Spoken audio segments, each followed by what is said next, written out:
Vemulawada urban మండలం రుద్రవరం గ్రామంలోని పోచమ్మ ఎల్లమ్మ ఆలయాలను బుధవారం ప్రభుత్వ ఎమ్మెల్యే ఆది శ్రీనివాస్ సందర్శించారు. ఈ సందర్భంగా గ్రామ కాంగ్రెస్ నాయకులు ఆది శ్రీనివాస్ కు ఘన స్వాగతం పలికారు. అనంతరం ఆది శ్రీనివాస్ అమ్మవార్లను దర్శించుకుని మొక్కులు చెల్లించుకున్నారు. ఆది శ్రీనివాస్ ఎమ్మెల్యేగా గెలవాలని రుద్రవరం గ్రామ శాఖ ఆధ్వర్యంలో గతంలో అమ్మవార్లకు మొక్కుకున్నారు. కాగా నేడు ఆ మొక్కులను గ్రామ కాంగ్రెస్ నాయకులు అమ్మవార్లకు చెల్లించుకున్నారు.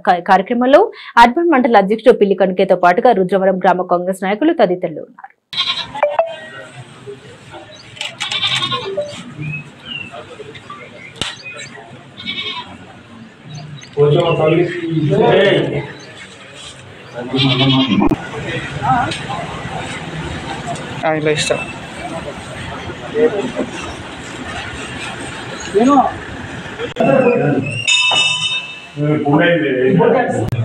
रेणुका माता की